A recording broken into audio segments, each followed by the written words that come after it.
ناظرین کرام، ایک خوبصورت تحریر پڑھنے کو ملی ہے جس میں وطن عزیز کے حالات و حاضرہ کی بھرپور عکاسی کی گئی ہے۔ میں چاہتا ہوں وہ تحریر آپ کی بھی نظر کروں۔ ناظرین کرام، 24 کروڑ سے زائد آبادی والے ملک پاکستان میں 3 کروڑ 80 لاکھ بیکاری ہیں، جس میں 12% مرد، 55% خواتین، 27% بچے، بقیہ 6% سفید پوش مجبور افراد شامل ہیں۔ ان بیکاریوں کا 50% کراچی، ان بیکاریوں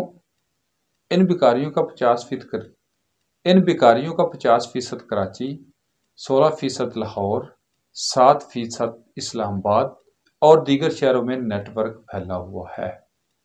کراچی میں اوسط فی بیکاری 2000 روپے، لاہور میں 1400 روپے اور اسلام آباد میں 950 روپے ہے۔ پورے ملک میں فی بیکاری اوسط 850 روپے روزانہ بھیک کی مد میں اکٹھے کرتے ہیں۔ یہ بیکاری 32 ارب روپے لوگوں کی جیبوں سے نکال لیتے ہیں۔ سالانہ رقم یہ 117 کھرب روپے بنتی ہے۔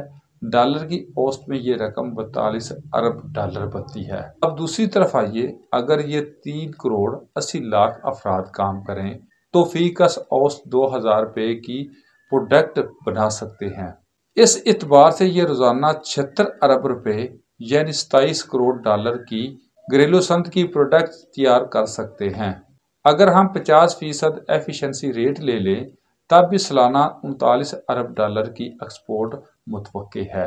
بغیر کسی منافع بخش کام کے بیکاریوں پر ترس کھا کر ان کی مدد کرنے سے ہماری جیبوں سے سالانہ 42 ارب ڈالر نکل جاتے ہیں۔ اس خیرات کا نتیجہ ہمیں سالانہ 21% مہنگائی کی صورت میں بھگتنا پڑتا ہے، اور ملک کی ترقی کے لیے 3 کروڑ 80 لاکھ افراد کی عظیم الشان افرادی قوت کسی کام نہیں آتی، جبکہ ان سے کام لینے اور معمولی سا کام لینے کی صورت میں بھی آمدنی تقریباً 38 ارب ڈالر متوقع ہے، جو چند برسوں میں ہی ہمارے ملک کو مکمل اپنے پاؤں پر نہ صرف کھڑا کر سکتی ہے بلکہ موجودہ بیکاریوں کے لیے باعزت روزگار بھی مہیا کر سکتی ہے۔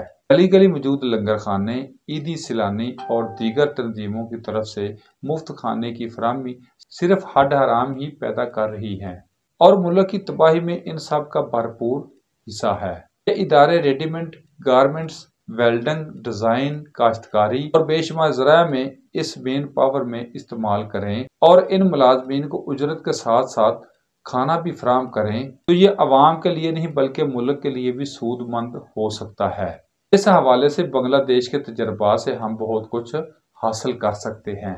قابل ذکر بات یہ ہے کہ اس بھیک، مدرسوں کے چندے، مزارات کے چڑھاوے اور غیر مستحق کو دیے جانے والے صدقات سے اگر کسی کو کچھ بھی فائدہ حاصل ہوئے ہوں اور اللہ کے وعدے کے مطابق 1 کا 10 فوری ملا ہو اور وہ بے شک اپنا عمل جاری رکھے، لیکن مجھے یقین محکم ہے کہ رب کریم کبھی بھی ان غیر مستحقین کو دیے جانے کا بدلہ نہیں دے گا۔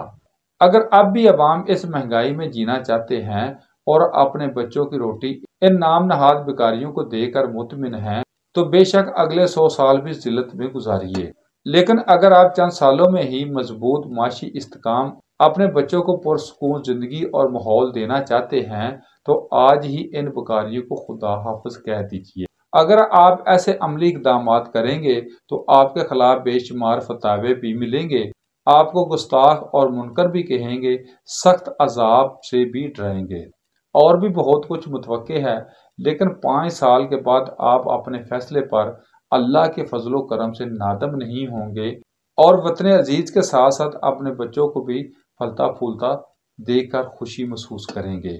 بنگلہ دیش نے جس دن بیکاری سسٹم کو خدا حافظ کہا تھا، اس کے 4 سال بعد اس کے پاس 52 ارب ڈالر کے ذخائر تھے۔ اب فیصلہ ہم پر ہے کہ ہم مستند بات کی تقلید کرتے ہیں یا پھر اس کی نفی کر کے آنے والی نسل کو بھی اس طرح غلامی کی زنجیروں میں جکڑا ہوا ہی چھوڑیں گے۔